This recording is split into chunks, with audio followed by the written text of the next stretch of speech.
Olá, que bom te encontrar. Espero que você tenha sentido falta do nosso programa. E o nosso retorno hoje é muito especial. Estamos recebendo aqui uma mulher, uma das mais importantes lideranças femininas da República. E uma figura humana, carismática, que une a questão da competência com carisma. E pode saber que não estou exagerando não, porque nós estamos recebendo hoje a senadora da República, senadora Simone Tebet. Senadora, bem-vinda. Obrigada, Benhor. Obrigada pelo convite. É um prazer muito grande poder falar com a nossa querida população de Mato Grosso do Sul através do seu programa e já começo agradecendo também a gentileza das palavras. Muito obrigada. Não, mas são palavras mais do que justas pela sua trajetória. Senadora, e por falar em trajetória, até para que a gente conhecer um pouco mais da tua história, assim, da tua infância. Você nasceu em Três Lagoas? Exatamente. Eu nasci na política, eu nasci num berço político. Eu nasci em 1970, né, num período de exceção, período de ditadura, onde quando se falava de liberdades públicas, de liberdade, direito de vir, tinha que falar aos sussurros. E quando eu tinha 5 anos de idade, meu pai foi nomeado prefeito. Naquela época não era eleição, foi nomeado prefeito de Três Lagoas. Já era promotor de justiça, advogado e foi nomeado prefeito. Então, desde os 5 anos de idade, eu convivo no meio político. E embora isso pareça ser algo que abre as portas, eu até hoje escuto de vez em quando, é filho de político, é filha de político, por isso que faz política. Foi ao contrário, porque naquela época a mulher tinha dificuldade de espaços. Nós éramos criadas para sermos do lar. Né? Para se ter uma ideia, pela legislação, a mulher na década de 70, ainda que não era de uma forma constante, mas estava no Código Civil, a mulher tinha que pedir autorização para o pai para casar e para o marido para trabalhar. Então eu sou do interior do interior. Eu sou de Mato Grosso do Sul e do interior de Mato Grosso do Sul. E de uma família árabe, então uma família também mais tradicional, mais reservada. Então, na minha família, o político sempre foi meu pai. Virou deputado estadual, vice-governador, governador, senador. Eu nunca tive essa coisa da veia política. Eu queria estar fazendo política nos bastidores no início, porque era uma forma de estar próxima do meu pai. Só para situar, porque tem um pessoal jovem que acompanha a gente, a senadora está fazendo menção, um grande político sul-mato-grossense, o senador Rames Tebet, foi presidente do Congresso Nacional, né? Senadora, vocês são em quantos filhos? Nós somos em 4, eu sou a mais velha, são 2 moças, 2 já não tão moças assim, minha irmã é médica e 2 que são os caçulas, que são gêmeos. E a senhora é a mais velha. Isso acabou influenciando nessa relação com o teu pai? Como é que funcionava essa questão? Eu acho que influenciou mais o fato de eu querer, como quis, fazer direito como meu pai. E por coincidência do destino, eu passei, naquela época se fazia um único vestibular, eu passei no Rio de Janeiro, na mesma faculdade que meu pai, que era a antiga Faculdade Nacional de Direito. Acho que onde meu tio fez também, João Pereira. Exatamente, foi colega do meu pai, exatamente, e que hoje é a Federal do Rio. Então eu fui fazer faculdade no Rio, na mesma faculdade que meu pai, teve professores, colegas do meu pai que foram meus professores. Quando eu voltei, Benhor, eu comecei a dar aula porque meu pai foi candidato ao Senado e ele tinha uma cadeira em algumas faculdades de Direito Administrativo. Eu estava fazendo pós-graduação aqui e eu ia substituir de vez em quando. Aí os alunos falavam assim, não, agora nós queremos a Simone, porque ele ganhou a eleição, eu ia sair, gostaram da forma como eu dava aula, sempre fui muito disciplinada, sempre muito estudiosa, né? Eu falo assim, que eu tenho uma inteligência mediana, então eu supero qualquer tipo de deficiência com persistência. Eu sou uma pessoa persistente, eu sou uma pessoa que estudo, que me atenho aos detalhes, né? E aí comecei a dar aula exatamente numa cadeira que é exatamente sobre isso, como se administra coisa pública, servidor público, contrato, licitação, obra pública.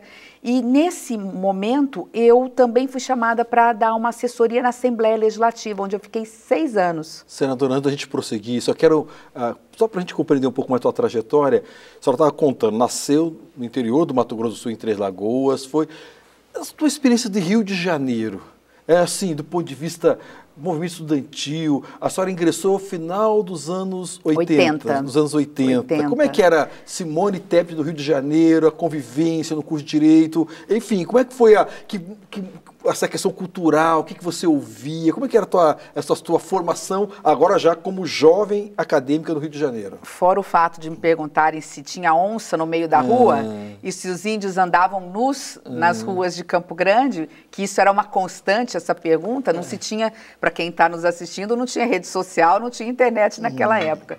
Fora esse episódio de querer entender, porque ninguém sabia onde ficava Mato Grosso do Sul, o que significava a diferença do Pantanal de uma cidade, ali foi onde eu comecei a ver que nós tínhamos 2 Brasis dentro de um Brasil só. Eu cheguei e conheci um outro universo, em todos os sentidos, né? Uma cidade mais progressista, nós estávamos em pleno regime de abertura democrática, não vamos esquecer que principalmente a partir de 1986, nós começamos um processo de redemocratização. Eu entrei na faculdade em 87, nós estávamos ali discutindo a nova Constituição brasileira. Então, eu sempre fazia política nos bastidores para o meu pai e, de repente, eu me vi na rua. Eu fui do movimento Pelas Diretas Já, depois eu fui pelo movimento Fora Collor. Então, esses movimentos... Foi cara pintada? Cara pintada, sou da época da cara pintada, você também, né, Benhur? E, assim, é um dado interessante, eu gosto de falar muito isso, que as pessoas às vezes nos veem, né, nos veem às vezes na tribuna, nos veem, assim, em altos cargos e falam assim, imagina, né, eu nunca chegarei lá. Mas eu sempre fui uma pessoa extremamente tímida. Eu nunca fui oradora de turma, eu me recusava a ir para frente das câmaras. Não parece, né? Que toda essa verve, né? Mas eu tinha assim, nunca, eu era eu fui a melhor aluna da turma, tal, mas eu era extremamente tímida. E o fato de ter ido para o Rio e ter descoberto um mundo que não era o meu, me fez ser, eu fiquei ainda mais retraída nesse aspecto. Então eu enfiava a cara nos livros e a partir do momento que eu voltei, aí sim, quando eu descobri a sala de aula, eu me permiti ser eu mesma e me sentir obrigada a me abrir, a trazer, a levar o conhecimento, aquilo que eu aprendi para fora. Eu falo que a sala de aula nos ensina muito mais, né, do que a gente ensina enquanto professor. Então, assim, foi uma experiência importante para mim, mas foi um laboratório. Acho que a transformação mesmo, aquele start, em que momento eu falei, eu vou entrar para a vida pública, fazer política não só nos bastidores, foi dentro da sala de aula. E quem descobriu isso não fui eu nem meu pai. As pessoas chegavam e falavam para o meu pai, sua filha tem veia política, sua filha é uma boa professora. E como é que ele reagia? É interessante, porque meu pai era árabe, né? Assim, tem toda uma bagagem do século passado. Mas ele era progressista nesse ponto. Meu pai tinha uma vontade de ver o jovem fazer política. Ele tinha prazer de falar para a juventude. E ele nunca discriminou, nunca fez uma diferença em relação dos meus irmãos em relação à minha irmã, em relação a mim. Tanto é que a minha irmã acabou fazendo medicina, né? Hoje é uma médica conceituada aqui em Mato Grosso do Sul. Eu entrei para a política, fiz direito, ele me incentivou a ir para o Rio de Janeiro, depois resolvi fazer mestrado na PUC em São Paulo, bancou, né, o curso, fiquei dentro de casa o máximo que pude para poder estudar bastante. Então, meu pai nunca nos tolheu em relação ao lado profissional, mas era extremamente tradicional na parte de costumes, daquele de olhar assim e falar, essa saia tá curta, essa cor de sapato vermelha não serve para você. Ele era realmente muito reservado nos cuidados enquanto pai, mas nunca nos limitou no nosso direito de escolha profissional. Então, isso nos estimulou. Só um rápido episódio aqui com o senador Rames Tevez. Participei de muitos debates com ele, porque eu sou parlamentarista, ele era presidencialista. Então, nós tivemos vários debates. Isso foi aqui em 93, 94, quando teve uma consulta popular para que os brasileiros pudessem escolher o sistema de governo e amplamente o presidencialismo ganhou. Então, só faço esse registro. Vamos voltar um pouco, senadora, aí você volta para Campo Grande, começa a dar aula, substitui o teu pai, aí vai trabalhar na Assembleia em 95. Em 95 você ficou 6 anos na Assembleia Legislativa.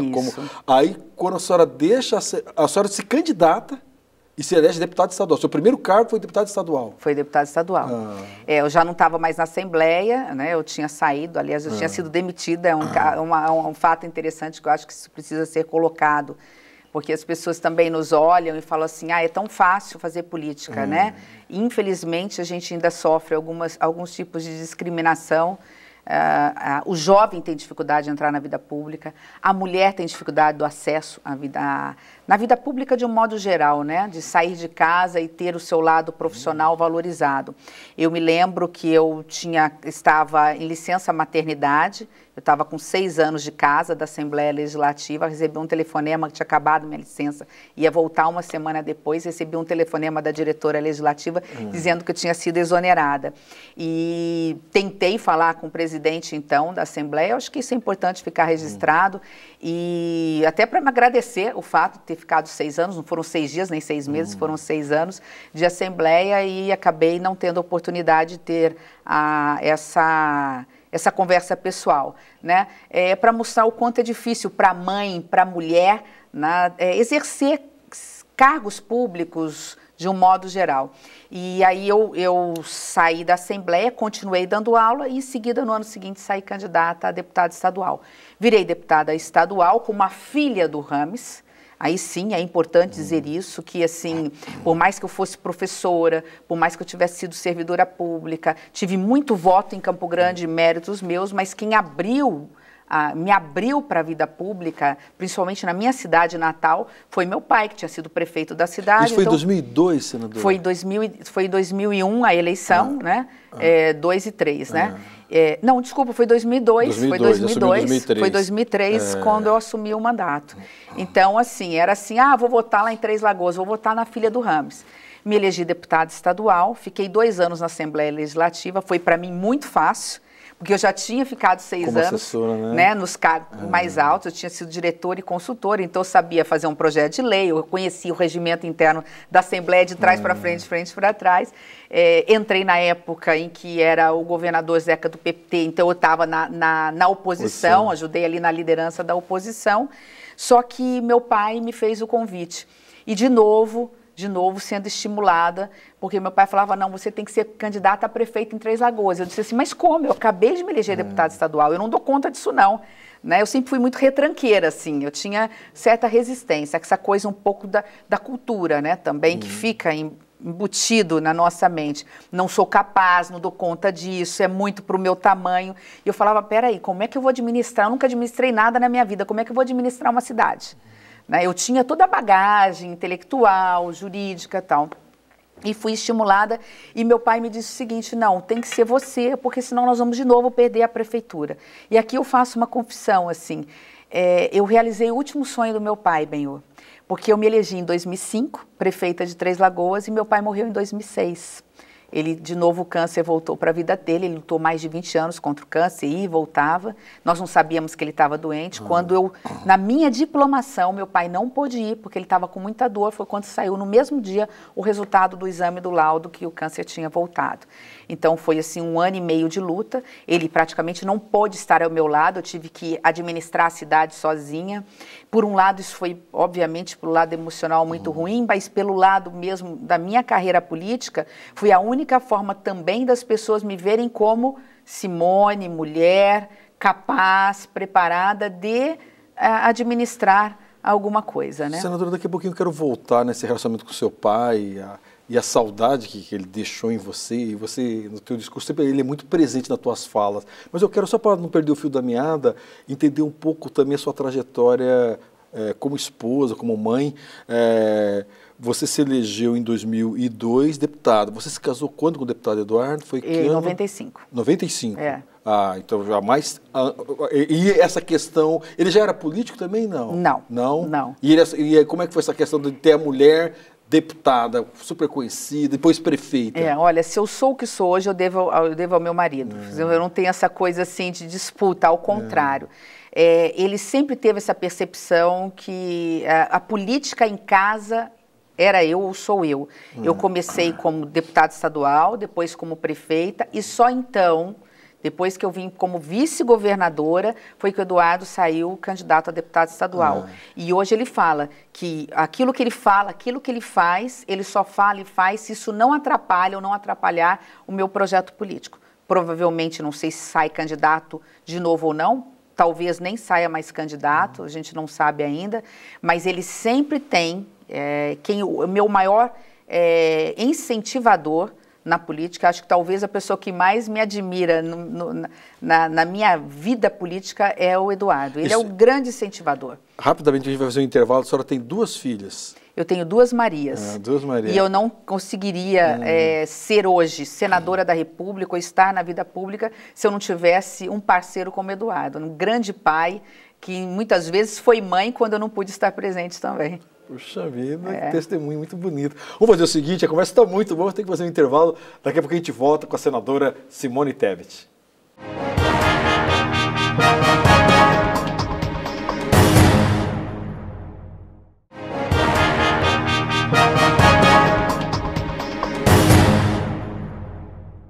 Então vamos lá, personalidades hoje conversando com a senadora da República, a senadora Simone Tebet. Na primeira parte a gente falou muita questão pessoal, né, casamento, filhos, a relação com o pai e tudo. Vamos continuar conversando sobre isso, mas agora também vamos conhecer um pouco mais detalhadamente os cargos importantes que a senadora ocupou na República. Só para situar você, não perdeu o contexto, né? Se elegeu, foi deputada há 2 anos, se elegeu prefeita.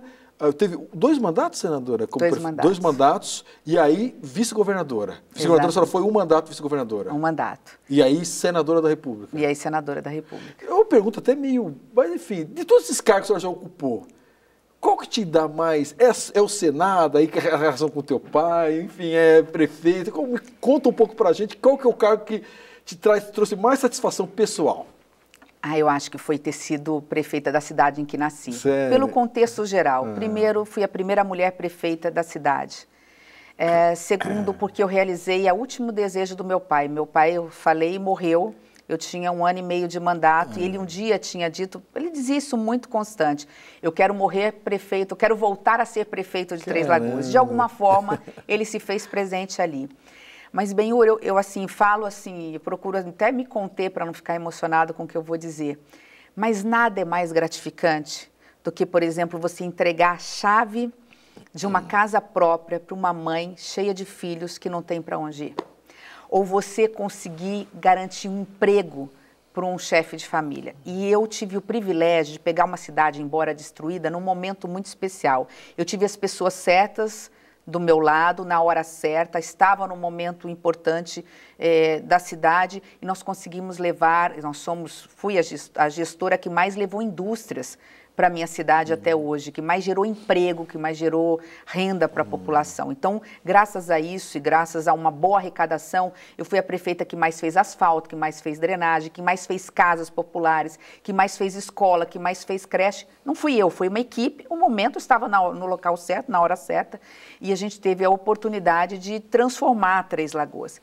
Então, assim, o fato de estar presente, de conviver, de sentir na pele o que as pessoas sentem e se envolver, eu acho que nada te humaniza mais do que você estar ao lado das pessoas que mais precisam e poder, de alguma forma, ajudar essas pessoas. Então, eu trago essa experiência e eu levo isso até hoje para o Senado Federal. Então, quando eu aprovo um projeto ou rejeito um projeto, eu não estou preocupada se eu vou ganhar voto ou se eu vou perder voto. A primeira pergunta que eu faço é para a minha consciência mesmo. Isso é bom para Mato Grosso do Sul, para as pessoas que vivem lá? Quer dizer, até que ponto esse projeto que eu estou aprovando vai impactar positivamente ou negativamente a vida de quem mais precisa? Então, ter sido prefeita da cidade em que nasci, sem dúvida nenhuma, foi o maior presente que eu posso ter ganhado ali do Criador. Senador, e a experiência de ser vice-governadora? A senhora foi vice-governadora do ex-governador André Putinelli. A senhora tinha quantos anos? 41, 42. Mas super jovem, com um perfil. A senhora assumiu o governo algumas vezes? Assumiu o governo? Qual que era a sensação de ser governadora do teu... A senhora falou de ser prefeita da tua cidade e ser governadora do estado onde a senhora nasceu. Olha, depende muito de quem é o chefe. Então, assim, com o André foi uma experiência muito importante. Porque ele também, primeiro que ele é um gestor que sabe de detalhes e centavos. Então, ele me ensinou muita coisa, né? O valor de se contar, o quanto é importante você saber economizar de um lado para sobrar, para fazer as obras, porque ele foi um grande tocador de obras. Importância de se olhar para o lado da Secretaria de Fazenda e com isso saber que é dali que você vai ter o dinheiro para realizar o sonho das pessoas. Então, essa experiência foi extremamente positiva, além do fato, Benhur, que o André tinha excelentes colaboradores. Os secretários de Estado do ex-governador André Putinelli, todos com uma capacidade, uma experiência e sempre prontos para o diálogo. Então foi um laboratório para mim. Como vice-governador, eu podia estar em qualquer espaço. Eu podia falar com a secretária de Educação, eu podia acompanhar de perto a questão da segurança pública, que é uma questão que eu me envolvi muito. Nós conseguimos trazer a primeira casa da mulher brasileira do Brasil, foi construída em Mato Grosso do Sul, quando era vice-governadora, graças à equipe do governador André. Então foi uma experiência muito boa nessa parte de gestão. Aprendi muito e também levei para o Senado Federal essa experiência de vice-governadora. Senadora, o Senado da República? A senhora chegou ao Senado em 2014, e aí, querendo ou não, volta a questão da filha do grande Ramsteb, presidente do Congresso Nacional. Como é que é essa questão de mostrar que você, obviamente, tem essa herança, mas você tem luz própria? Como é que é essa transição da filha, e que nunca renegou, aliás, só sempre celebra, né, de onde a senhora veio, mas mostrando que você tem luz própria? Primeiro que é uma coisa interessante, assim, o carinho dos servidores do Senado com meu pai é uma coisa inacreditável, do assessorista, do motorista aos grandes cargos, porque meu pai foi um presidente do Senado muito presente, muito humano e que sempre olhou internamente para casa. Ele dizia, se o servidor não estiver feliz, ele não vai fazer um bom trabalho. Então, tudo que ele pôde fazer pelos servidores do Senado Federal, ele fez. Então, as portas se abriram nesse aspecto para mim, né? Agora, quando eu subi pela primeira vez na tribuna, e contei a minha história, ficou muito fácil as pessoas separarem de alguma forma. Tá muito claro a presença do meu pai naquilo, nos valores que ele me passou. Isso eu faço questão de realçar, que a minha palavra, a minha ética, a minha moral não fazem curva, é uma reta só. Isso eu devo ao meu pai, a história do meu pai.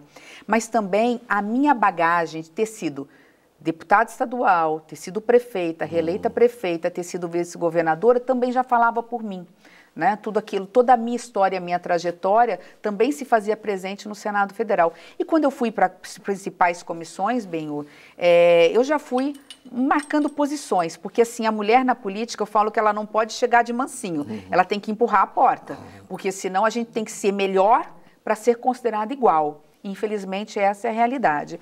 E com isso eu fui abrindo caminhos mesmo. A minha vida política está cheia de primeiras vezes.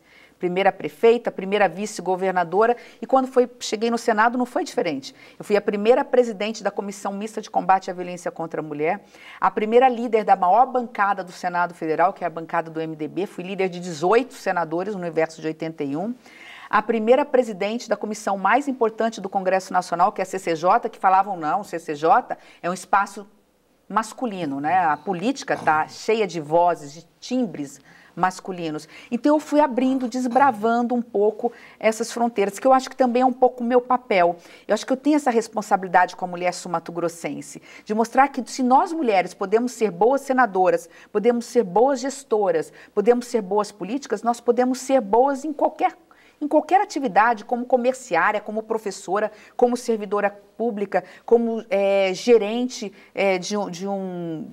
na iniciativa privada, ou mesmo como secretárias municipais, secretárias estaduais, ocupar os espaços públicos que ainda são muito masculinos, né? Senadora, e na qualidade de senadora, a senhora está desde 2014, a senhora passou pelo impeachment da presidente Dilma, o Temer, do teu partido, assumiu o mandato, e agora a experiência com o governo Bolsonaro. Dá para traçar rapidamente um perfil desses três? Como é que a senhora, como senadora, dialoga com essas correntes de pensamento? A Dilma mais à esquerda, o Michel Temer mais ao centro e o Bolsonaro mais à direita. Como é que a senhora se situa diante dessas correntes de pensamento, senadora? Como eu sou de centro, né, e hoje eu advogo que nós temos que fazer uma grande coalizão dentro de um centro democrático, eu não tenho dificuldade de dialogar nem com a esquerda nem com a direita. Eu sou mais liberal, na economia, mas sou mais progressista na pauta de costumes. Então, isso me permite transitar e conversar com todos. Mas se eu pudesse fazer um balanço, eu não quero terminar a nossa conversa de forma negativa, mas se eu pudesse fazer um balanço, eu acho que nós regredimos em alguns pontos. Né? No processo civilizatório, como seres humanos mesmo. Em algum momento, nós temos que entender onde é que começou essa polarização e essa radicalização que não está levando a nada, né, Benhur? As pessoas falam dentro de próprios grupos, nos WhatsApps, nas redes sociais, não tem a capacidade de ouvir quem pensa diferente. As bolhas, né? As bolhas. Isso é ruim. Eu falo com todas elas. O meu WhatsApp, eu tenho o WhatsApp de grupos mais à esquerda e tenho o WhatsApp de grupos mais à direita. E aí eu percebo que é muito fácil você radicalizar. E quando você tenta colocar um ponto diferente, você acaba sendo até rejeitada. Isso não constrói nada. Nós temos um país imenso para construir, um país de miseráveis que a pandemia está trazendo aí, infelizmente, está fazendo com que a gente retroceda há 10 anos atrás, no que se refere a todos os avanços que nós tivemos na questão econômica, e a gente não consegue avançar porque nós, infelizmente, nós não estamos conseguindo dialogar com quem pensa diferente. Esse é o nosso papel. A nossa missão, acho que esse ano de 2021 e o ano de 2022 é exatamente voltar a dialogar, acabar com os radicalismos e buscar alternativas para que nós possamos sair dessa maior crise de saúde, maior crise sanitária, crise econômica, crise social e crise política. Senadora Simone, e aqui no Mato Grosso do Sul é muito forte o agronegócio, no Brasil como um todo, né?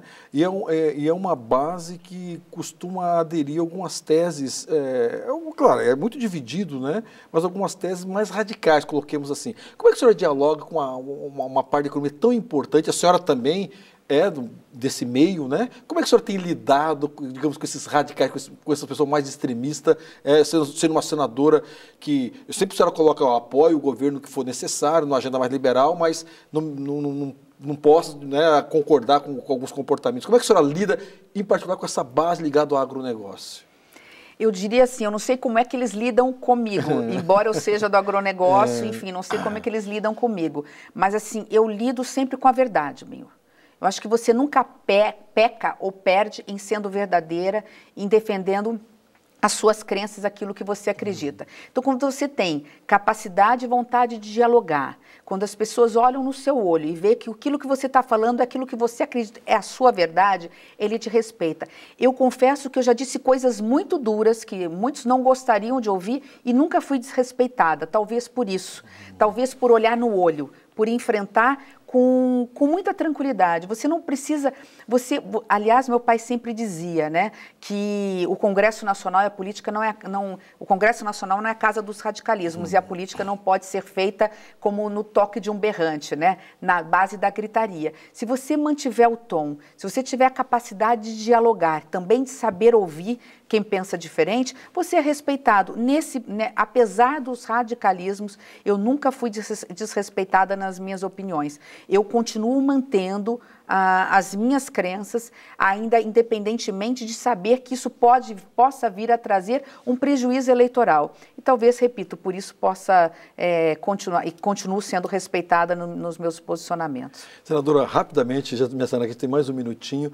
A senhora tem 20 anos de vida pública, é muito jovem, ainda muito atuante, mas a senhora pensa assim, alguém escrevendo sua história. Qual que seria o grande legado de Simone Tebet? O que a senhora se imagina para suas filhas, eventualmente para suas netas, para as meninas e os homens que nos acompanham?